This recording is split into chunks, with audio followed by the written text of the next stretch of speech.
Şubat 22, ATR'de tüm haftanın Türkçe özet vakti. Ben Ömer Baş, işgal edilen Kırım'da ve Ukrayna'da olup biten önemli konuların özeti için sizlerleyim. AB ve NATO'ya doğru alınan yön bundan böyle değişmez. Cumhurbaşkanı Petro Poroshenko, Ukrayna'nın Avrupa Atlantik Entegrasyonu yasasını törende imzaladı. Tarihi olay, Rus saldırganlığının başlangıcının 5. yıl dönümüne adanmış Verkhovna Rada'nın özel bir oturumunda gerçekleşti.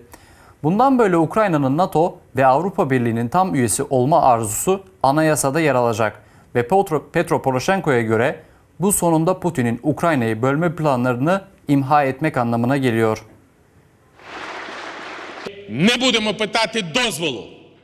Nereye devam etmemiz gerektiğini Putin'e sormayacağız. Kendi yolumuzu takip edeceğiz. Kendi güvenliğimizi, egemenliğimizi ve toprak bütünlüğünü nasıl güvence altına alacağımız konusunda kendimiz karar vereceğiz. І територіальну цілісність.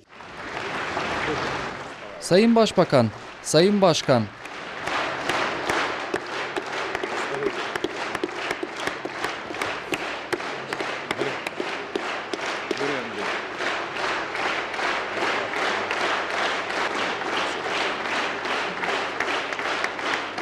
Дякую. teşekkür ederim.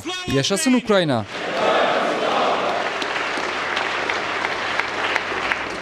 Konuşma özgürlüğü ve Putin'in rejimine karşı çıkma hakkı olmadan en modern Rus silahları ve askerleriyle doldurulmuş askeri üs 5 yıl önce işgal edilmiş Yarımada'nın şu anki halidir. Meclis Başkan Yardımcısı İlmi Umerov'a göre Putin şimdi yerli halk olmadan Kırım Tatarlarını en büyük düşman olarak görüyor. Baskılar, aramalar, hayali suçlamalardan tutuklamalar, Kırım'ın haydut yetkilileri en zorlu baskı yöntemlerini kullanmaktan çekinmiyor. Kiev, Kırım Tatarlarını Rus baskısından korumak amacıyla Kırım'ın statüsü ile ilgili anayasa değişikliğine derhal oy vermeli. Ukrayna Devleti'nin oluşumunda Ukrayna Anayasası'nda Kırım Tatarlarının milli özelliğinin pekiştirilmesi ve bu özelliğin kaynağının Kırım Tatar halkının Ukrayna'nın yerli halkı olarak kendiliğinden karar alma hakkı olduğuna karar verilmesi, devlete ve uluslararası ortaklarımıza yeni yasal araçlar ve kaldıraçlar verecek. Rusya bir saldırgan ülke olarak işgalciye sadakatsiz ve Ukrayna'ya sadık kalan Yarımada'nın insanlarından tamamen kurtulmak için her şeyi yapıyor. Rus işgalciler arasında bu tür sadakatsiz olarak öncelikle Kırım Tatarları ve etnik Ukraynalılar bilinmektedir. Rus işgalcilerin evlerini terk etmeleri için yerleri zorlamaktaki temel araçları baskılar. 20 Şubat 2014'te Kremlin, Kırım'ı işgal etmek için bir plan uygulamaya başladı. Kasten veya istemeden Rusya'nın kendisi 20 Şubat'ı Kırım'ın dönüşü için madalyasına damgaladığı zaman saldırganlığın başlangıcı olarak kabul etti. İlk başlarda işgalcilerin kimlik belirtileri yoktu. Kırımlılar onlara yeşil adamlar diyorlardı. Yarımada'nın içinden Rus yanlısı bir mitingler dalgası geçti. Ukrayna'nın bütünlüğünün savunmasında Kırım Tatarları büyük ölçüde ayaklanıp Ukrayna yanlısı mitingler düzenledi. Her şey Kırım'ın Rusya'ya girişi ve Yarımada'nın geçici işgali ile ilgili yasa dışı bir referandumla sona erdi. Kırım Avrupa'dır. Avrupa'ya bağlı Ukrayna'da yaşamak isteyen Kırımlılar, AB ile ilişki kurmak için bir miting düzenlediler. Kiev'deki protestocuların hala inandığı gibi Vilnius'ta da düzenlenen zirveden 5 gün sonra AB ile birleşme olacak. Lakin başkente göre Kırım'daki Avrupa destekçileri azınlıkta. Kırım Rusya. Rusya bizim vatanımız. Kırım daima Rusya'nın olacak. Kırım'da Avrupa karşıtı histeriler daha müdahalecidir. Kırım makamları halkı korkutan, Rusya yanlısı bir duygu oluşturan, Kiev başkalarının isteğini dayatıyor, özelliğimiz tehlikede, Kırım'ı korumaya hazırlanın gibi temiz videoları yayınlıyor. Yıkım, Kırım'ı özerk statüsü ile ilgilidir. Ayrıca Kırım Cumhuriyeti'nin var olduğu yıllar boyunca elde ettiğimiz her şeyi kaybetme riskimiz vardır. Kırım sakinleri için ana dili olan Rusça'da yazmak, konuşmak, eğitim almak fırsatından yoksun bırakılacağız. Özerklik tehlikede, savunmaya hazır olun. Ocak ayında medyada Kırım'ın Ukrayna'dan ayrılmaya hazır olduğu konusunda ilk haberler çıkıyor. Şehir içi ulaşım araçlarında Kiev'de bulunan banderacıların Dur Meydan hareketinin gösterileri yayınlanıyor. Başkentteki olaylar Tunus, Mısır, Libya'daki performanslarla karşılaştırılmaya devam ediyor. Этот ролик Bu video Kırım'da var olan fikirlere, olaylara münasebeti göstermektedir. событиям, которые есть. Konsolidasyon var, faşizme yol vermeyiz. 18 Şubat'ta Kiev'deki yaşanan en trajik olaylardan önce Kırım parlamentosu Yarımada'nın Banderaların idaresi altına girecek Ukrayna'da yaşamayacağını, Svoboda partisini yasakladığını, Yarımada'nın yöneticilerin birkaç kez Moskova'ya seyahat ettiğini söyledi. Hesapta özellik yetkilerinin artması taraftarı olduğu söylenen Dur Meydan eylemine 12 binden fazla öğrenci katılıyor. Kırım parlamentosu duvarlarına artık çıkar saklanmıyor. Karşı çıkanlar ise çok az. Rusya Federasyonu'na başvurmak zorundayız. Крымские татары беспокоятся прежде всего. Kırım Tatarları geleceklerini koruyor. İnsanları ve topraklarını düşünüyor. Bu nedenle Kırım Tatarları Kırım'ı kaosa sürükleyebilecek planların uygulanmasına izin vermeyecektir. Ввергнуть Крым в хаос. Ancak ertesi günlerde başkentte kitlesel silahlı saldırı günlerinde Kırım parlamentosu önünde Rus yanlısı mitingler ve Kırım'ın Ukrayna'ya yasa dışı yoldan taşınıldığını iddia edildiğine dair doğaçlama performanslar düzenleniyor. Kuruşev'in kesinlikle bir hain olduğu öne sürülüyor. Tarihin arka bahçesinde kalan bir pislik. Mitingde millet Kırım'dan gidip ölen sadece 3 özel tim Berkut askerleri için ağlıyorlar. Kiev'de öldürülen onlarca kişi için ise ağlayan yok. Parlamento içinde ise yine Rusya diye bağırıyorlar. Biz Kırım sakinleri ve her şeyden önce milletvekilleri olarak Kırım'ın Rusya'ya dönüşü sorununu gündeme getirmeliyiz. 20 Şubat'ta Yarımada'da bir ATM paniği başlıyor. İnsanlar 3 saat boyunca para için bekliyorlar. Avrupa yanlısı yapılara saldırılar başlıyor. Kırım, Euromeydan ofisini ateşe vererek diğer Ukrayna yanlısı partilerin camları kırılıyor. Kırma sesleri geliyor, camlar düşüyor. Doğrudan Kırım Euromeydanı'nın faaliyeti ile bağlantılı. Kırım tituşkaları, yani gösteri için kiralanan holiganlar, valizler, tahta ve demir çubuklarla Partiya Regionov, yani Bölgeler Partisi ofisinin yakınında Kiev'e gitmeye hazırlanıyor. Ancak birkaç saat sonra yolculuk iptal ediliyor. Rusya'nın Sivastopol'deki Karadeniz filosunun depolama sahasına sözde eğitim için tanklar ve diğer teçhizatlar getiriliyor.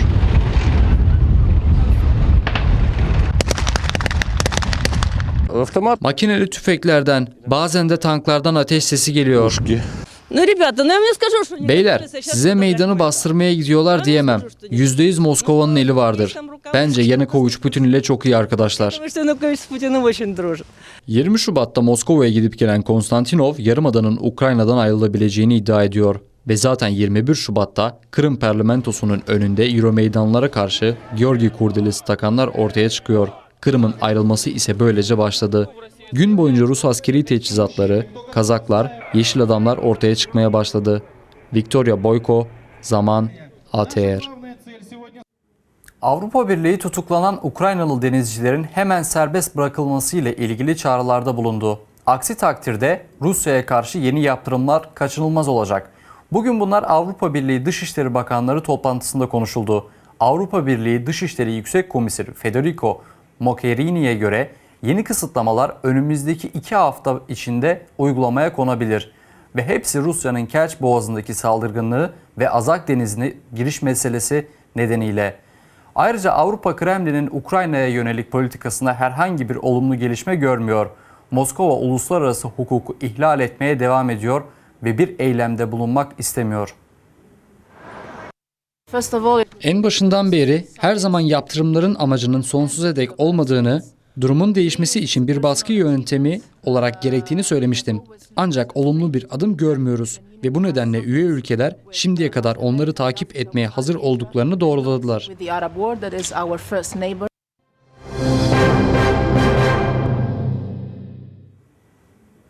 Çarpık tarih ve iftira içeren ders kitabı. 10. sınıf için Kırım Tarihi adıyla çıkan bir rehber. Prosveççenya Yayın Evi sadece gerçekleri çarpıtmakla kalmıyor, aynı zamanda Kırım Tatar halkının tarihini bozuyor ve hakaret ediyor. Ders kitabının amacı yerli halkın 2. Dünya Savaşı sırasında Almanlarla işbirliği yaptığını göstermek ve yine Kırım Tatar halkının sürgün edilmesini haklı göstermeye çalışmak. Yarımada'nın yerli halkı öfkesine sahip çıkamadı. Konuya meslektaşlarımız devam ediyor. 2 ciltte Kırım tarihi. Kitap Kırım okullarının öğrencilerine verilmek üzere geçen sene yayınlandı. Ders kitabının içeriği Yarımada'nın yerli halkı olan Kırım Tatarları üzerine alaycı bir iftiradır. Meğer bütün millet 2. Dünya Savaşı sırasında Almanları kurtarıcılar olarak görmüş ve onlara yardım etmiş.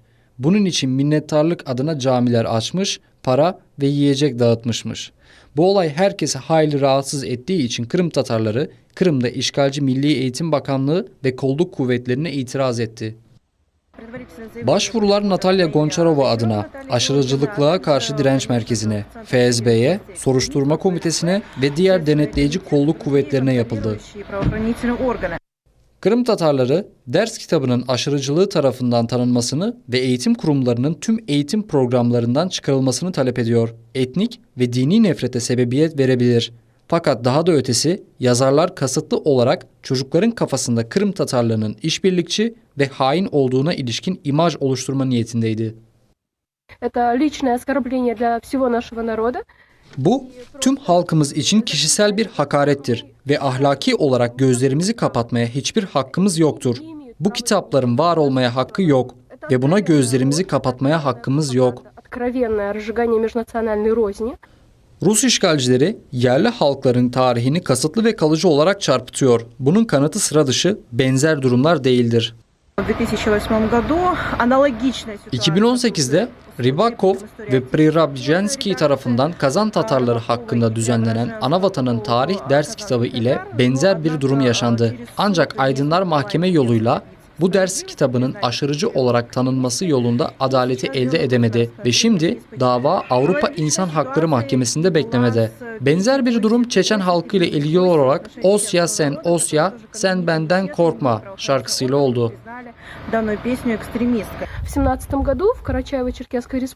Bir görgü tanığı 2017 yılında Karaçay-Çerkes Cumhuriyeti'nde benzer bir durum olduğunu söylemişti. Karaçay-Çerkes halkının tarihini yeniden yazdılar. Neden bundan bahsediyorum? Çünkü durum aynı. Halk çok kızdı, dava ettiler, dilekçeler yazdılar ve yavaşladı. Bunu böyle bırakamayız.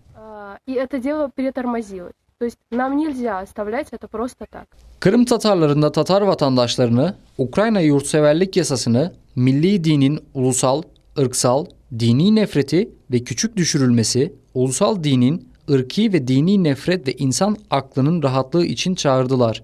Kırım Tatarları Alman ordusuyla işbirliği yaptığından bahsedilirken onların milli gururu ve şerefi küçük düşürülüyor. Ayrıca bunlar milli, ırksal ve dini nefret çağrıları olarak Ukrayna Ceza Kanunu kapsamına giriyor. Kitabın kopyaları Ukrayna kanun uygulayıcı birimlerine verilecek başvurulara ve ayrıca farklı ulusal kuruluşlara Rusya'nın Kırım işgalinde izlediği siyaseti göstermek amacıyla kullanılacaktır. İşgalciler skandal nedeni olan tarih ders kitabını Kırım'ın eğitim kurumlarından çekmeye başladı. Tüm hayatı boyunca Kırım Tatarlarının ana vatanlarına geri dönmesi ve baskı altındaki insanların haklarının yeniden kazanılması için mücadele etti. Kırım Tatarları Ulusal Hareketi'nin emektarı Şefika Konsul 82 yaşında. Meslektaşlarımız onu ziyarete gitti. Selamünaleyküm. Sabahtan itibaren Kırım Tatarların Milli Hareketi'nin emektarı Şefika Konsul'un evinin kapısı misafirler için her zaman açık. Bir sürü insan geliyor. Doğum gününü kutlayan kadın memnuniyetle getirilen birçok selam ve çiçeği alıyor. Selamünaleyküm. Şefika Hanım Bahçesaray civarında doğdu. Çocukluğunda halkıyla birlikte sürgünü de gördü. 60'lı yılların başlarında Özbekistan'da Şefika Hanım kocası Mustafa ağabey ile beraber konsul çifti olarak Kırım Tatarlarının milli hareketine aktif olarak katıldılar. Belgeler hazırladılar, imza topladılar, protesto eylemlerine katıldılar. KGB'nin aramalarından ve sorgulamalarından yılmayıp mucizevi bir şekilde tutuklanmadan mücadele edebildiler. Konsul çifti Kırım'a sadece 89'larda döndü ve Akmescit'e yerleşti. Bu kadının aktif etkinliği ana vatanda bile durmadı. İlk mücadeleyi Yalta'da toprak mücadelesi için düzenledi. Bugün Şefika Konsul'un kalbi yine acıdan yani Rus işgali yüzünden titriyor. Abi toprağını bizden almak için Topraklarımızı almak için halkımızı yok ettiler. Kanımızı döktüler. Bu topraklar bizim için kutsaldır. Ukrayna'nın bize özellik vermesinden korkuyorlardı. Çünkü bunu her zaman aradık. Ukrayna bunun için hazırdı. Rusya bizi bu yüzden ele geçirdi. Doğum gününde çok samimi. Kendisinden pek fazla bahsetmez. Doğum günündeki bütün sözleri ise ana vatanı ve halkı hakkında. Gençlerimizin Rusya olmadan özgürce yaşaması için dua ediyorum. Görevimiz insanları kurtarmak, toprağımızı kurtarmak ve en önemlisi de dilimizi korumak. Çünkü dilini kaybeden insanın milleti de olmaz. Biz dilimizi kaybettik, milletimiz yok sayılacak. Şefika Konsul, ana diline olan aşkını bütün hayatı boyunca taşımış. Kırım Tatarcayı nenesinden öğrenmiş. Bu yüzden korunması için önce Sovyet rejimiyle, bugün Putin rejimiyle savaşıyor. Ana dilimizin saklanmasına büyükten büyük. Dilimizin korunması için aktif olarak savaştık. Bu nedenle üniversitelerden, işten kovulduk. Fakat bugün gençlerimiz ana dillerini konuşmadığı için çok üzgünüm. Kırım Tatar halkının milli kahramanı hiçbir pişmanlık duymadığını ve memleketinde eski rüyasını somutlaştırdığı için mutlu olduğunu söylüyor. Şarkı söylüyor, kendini şarkıları ve müzikleriyle bir kitap yayınladı. Harika bir ses için Şefika Konsul'a Kırım Tatar Milli Hareketi'nin bülbülü denir. Şarkıların çoğu halkının özgürlük mücadelesine adadı. Türkülerini öyle içten söyler ki gözyaşlarında tutamaz. Dileğim sensin, bağrında teslim edilsin son nefesim. Ayrıca doğum gününde de şarkı söyledi. Aşk hakkında. Baksa utanıyorum karşımda çıraktayın oturgan kimnin evladısın sen güzel olan. Tüm hayatı boyunca Kırım Tatar halkının hakları için yaşam mücadelesi verdi. Bugün Şefika Konsul, ilham verdiği ve yenilmez bir ruh örneği olduğu kayıtsız kalan insanlara bir emsal niteliğindedir. 82. yaş gününü kutlayan konsul sadece tek bir şeyi, Kırım'ı özgür görmeyi ortaya koyuyor. Natalya Barskaya, Zaman, ATR. Ay, çok sağ ol. Muhabirlerimizin Ukrayna ve işgal altındaki Kırım'a dair hazırladığı önemli haberlerden oluşan bu haftaki özetimiz bu kadardı. Gelecek Türkçe haber özeti yine aynı gün ve aynı saatte, yani haftaya Cuma saat 22'de görüşmek üzere. Şimdilik hoşça kalın.